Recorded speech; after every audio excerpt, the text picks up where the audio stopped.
Mm-mm. Hey, y'all. It is January the 4th, 2018. Y'all, we've established a great many deal of things through this series of videos thus far. We've established that there's a stereotypical male. He's effeminate. He's always talking about feminism and how we're bad people. And he's always talking about his open-mindedness and how people need to be sexually explorative in nature and stuff, and we need to free ourselves from these chains. Meanwhile, they're holding down ladies in Silicon Valley like nobody's business.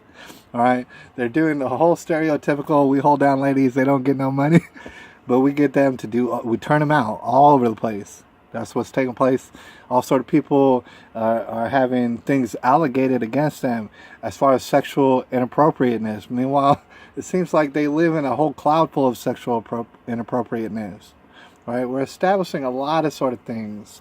To include the fact is, these people, they find themselves to be very virtuous, and at the same time they find themselves having to keep secrets from everybody. In fact, this article clearly displays how these people wide out in the open are telling you they're very secretive about what they do. Very, very secretive. Not only that, they're very unclear about what's the line to cross when it gets to being sexually inappropriate. None of them can describe it to you. None of them can describe a line of what is unacceptable. And usually what they'll say is, if there's not consent. That's the only word they'll say. All right. None of them have any idea of a line of sexual inappropriateness at all. But yet still they're having all sort of orgies talking about that they're open-minded. All right. And they're telling you, we keep secrets. Please understand, with y'all people, you don't have money and you're not a young girl, we keep secrets. We keep secrets. That's what they're saying. All right? So you can understand, they keep secrets. They have no line to sexual inappropriateness. So they're telling you about these very heterosexual parties in which all these young ladies get turned out. You could call it sexist, because they ain't going to get nothing but a morsel of change from these people. And so they're being turned out for very low amounts of money.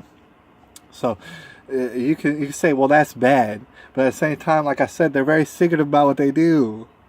They're not going to tell you about the fact that, yeah, they do have homosexual orgies. Obviously. It's very much like the Vatican, in which, yeah, they're not going to tell you about the homosexual orgies. But they've been going down. They're documented.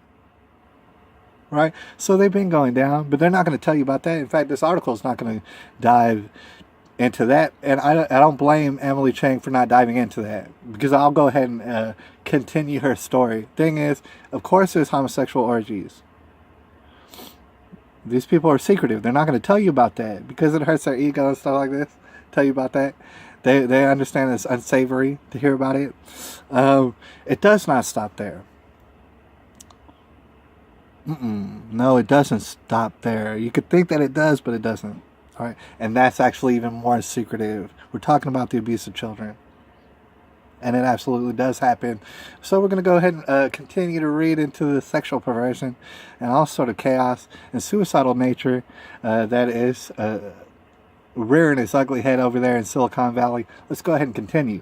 I had a wide-ranging, and this is Emily Chang writing this for Vanity Fair. She said, I had a wide-ranging conversation with Twitter co-founder Evan Williams. It said his name. He doesn't even, he wants his name on record. He said, she said, I had a wide-ranging conversation with Evan Williams about the peculiar mixture of audacity, eccentricity, and wealth that swirls around Silicon Valley.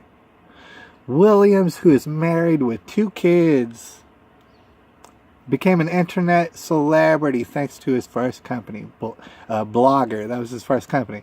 He pointed out that he was never single, well-known and rich at the same time. He'd never been all those things at the same time. He said, I ain't never been single, well-known, and rich at the same time. And that he isn't part of this scene, but recognizes the motivations of his peers. Now, Evan Williams came out, he said, well, I'm not a part of this scene. I don't do this kind of stuff. But I could see why they would want to do it. It's very tantalizing. They've never had this kind of power. We're talking about dorks. We're talking about nerds. We're talking about people who are very awkward around ladies. We're talking about people who are naturally would never get laid in their life, and that is a problem. But however, it's their problem. right? Because for whatever reason they have these traits. He's saying, I can understand why they would take advantage. I can understand why my peers would take advantage. Now, whether or not Evan Williams is actually lying and he does do this stuff but doesn't want to be connected to it, he does say, I can understand their motivation. He says, I can understand the motivation of the nerds to do this to ladies. He said, this is a strange place that has created incredible things in this world and therefore attracts these type of people and enables these type of people. All right? How could it be anything but weird and dramatic and people on the edge testing everything? You just start to think about these nerds and how a lot of times they get very autistic with their things and they're testing stuff and they're hacking and stuff like that. It is brilliance to it. There is brilliance to that world of hacking and figuring out all this technological stuff. So he says, how could their sexual lifestyles be anything but weird? And he's right. Because how could they be anything but unnatural? They're very unnatural. Obviously, it has to be.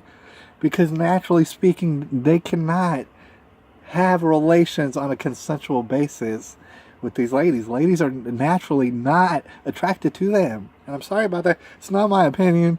It's not my opinion. I'm sorry about that.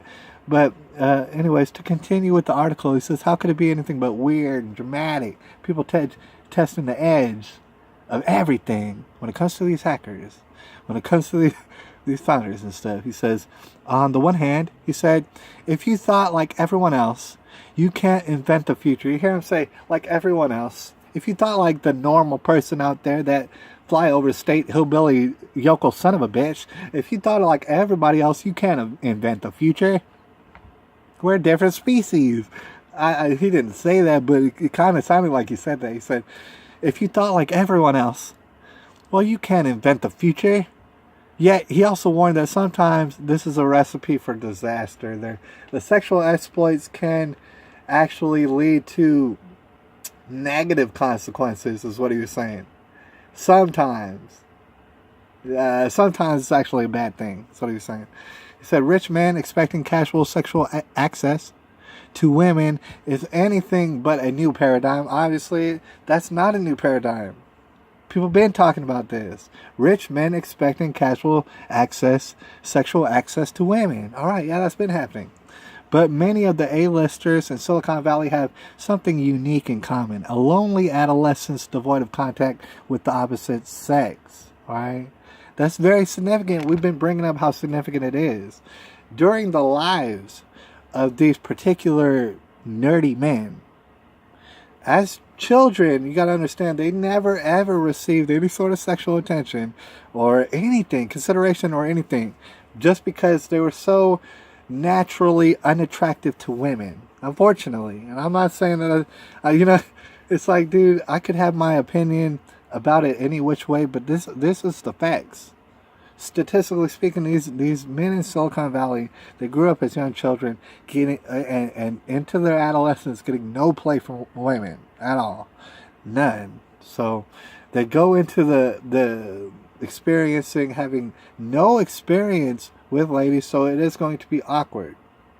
You might describe every single interaction as inappropriate if you wanted to. It really is up to you, whatever your perception is. It is all very unnatural. All right, they're getting their fantasies because their fantasies have accumulated. All right, and they've accumulated to epic proportions, and now they want to have this, that, and the other, and so they're going off and doing this sort of a thing, and they're calling it open-minded, saying it's very virtuous. They're acting like they're doing something new. They're not doing anything new. Everything they've done has been done many, many times over. All right, so let's go ahead and just continue this paragraph to close out the video. Rich men expecting casual access, sexual access to women is anything but a new paradigm. But many of the A-listers, like we said, they're commonly lonely in their adolescence, devoid of any contact with the opposite sex. Now that implies that there are two sexes and one's opposite of the other, and that's very hateful that they said that.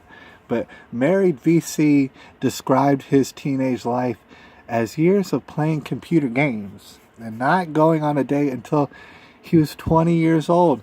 This sounds very typical. Everybody's heard these stories over and over. It's very typical. Now, to his amazement, he finds himself in a circle of trusted and adventurous tech friends with the money and the resources to explore their every desire. Their every desire. Nobody else's every desire. Theirs. Sexually. Alright? After years of restriction and longing, desperate longing, he is living a fantasy, and his wife is right there along with him, living a fantasy. This sort of fantasy that's a brand new thing in their minds, and no, it isn't. Right?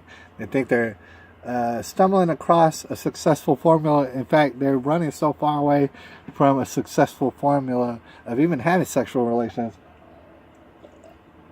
that it really is mind-boggling. It really is mind-boggling. We're going to go ahead and just finish off reading saying this. Married VC's story, that his current voraciousness is explained by his sexual deprivation in adolescence, is one I hear a lot in Silicon Valley, says Emily Chang. It's one that I hear a lot too, ma'am. All right, I totally agree with you. They are finally getting theirs in a sense. Right? This is what everybody knows. Before we get out of here, on this particular video, I want to bring up and discuss what you find on your television and you never think about it. One such thing that people find on their television is The Big Bang Theory, in which I've been told by several different people, oh, you need to watch this. Oh, you need to watch it. You really like it. You really like it. Ever since I watched any small bit of it, I've been disgusted by it. Honestly, I've been very repelled by it. I don't find any of it funny. I never, ever have laughed at the show. Alright? The Big Bang Theory is actually pretty significant to address because obviously they're nerds. Everybody understands this. I want to describe to you the unnaturalness of it. They're very much nerds, but they're not necessarily, I don't think they're the Silicon Valley type nerds. They're not the nerds who have unbelievable amounts of money at their disposal. They're not those nerds. But they are nerds. And everybody will acknowledge that on a television show, that's exactly what the show is about. These nerds. All right, you're talking about the very stereotypical nerdy type awkward person who naturally does not have any sort of attractiveness when it comes to ladies. He does not attract ladies in a natural sense. He's not big. He's not strong. He doesn't really get stuff accomplished that a man generally tends to do traditionally. He can't do any of these things. All right, and he doesn't have a coolness about him. You know, some people are just so, even if they can't get stuff done, they have a charisma. Men are known for having this charisma that can convince a lady to have relations with them, even if they're not attractive physically. Men have been doing this for a long, long time. They're funny or whatever else. They have this natural charisma. These nerds have none. Absolutely not. The nerds on The Big Bang Theory, they have writers. They have a team of writers who are constantly trying to figure out the quirkiest little of their funny jokes, none of which make me laugh at all, by the way. That's just me, my opinion personally. It just doesn't make me laugh. But they have a whole team of writers to somehow think of these quirky things that the nerds are going to say on The Big Bang Theory. Meanwhile, in real life, actual nerds, you can get a group of them together and they're not going to say shit that's funny. You know what I'm saying? It's not going to be entertaining at all. You're going to find it mind-numbing. It's of an autistic nature. They're in their own little world. Alright? Women, just in general, and there are exceptions to the rule, are not attracted to this. Right? They're not attracted to the nerdiness. And it's actually, in a way, I get very disoriented when I even see that because it's flying in the face of reality. Yeah, man, on The Big Bang Theory, basically it is Fantasyland thing. And everybody will acknowledge with their shows and stuff, yeah, it is Fantasyland thing. You do want to get away from reality. But what I'm trying to say is this is the bipolar opposite of reality. You understand? You watch this show complete and full of nerds who had no access to ladies, beginning of their lives, all the way up into their 20s. Alright.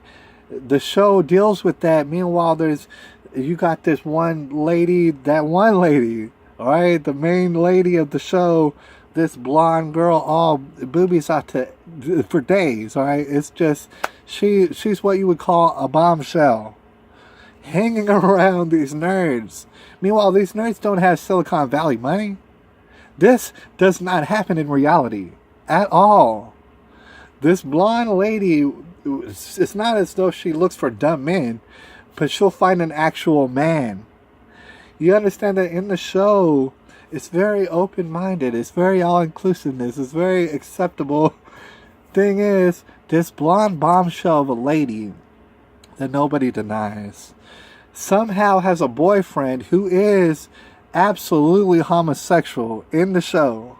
He's not only a nerd, but he's very flamboyantly homosexual and feminine.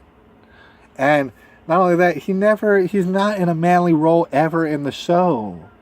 You notice, he never says anything that a man would say. It's always very feminine. It's always very... In fact, the blonde bombshell in the show, what she does is she constantly, on a constant basis, ridicules his manhood and effeminizes him. Constantly on the show. That's what the show is about. And yet, and still, for some reason, she has relations with him. For some reason, he's always begging for it. He's always begging for the relations like a little girl. He's not taking it the way a man would in a consensual relationship. He's asking and begging for it like a little girl. That's the whole point of the show.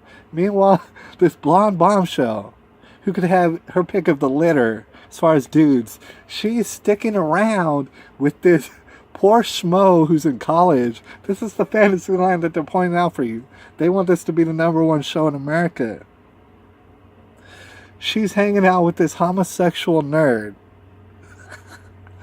That's never happened in reality, and it never will happen in reality.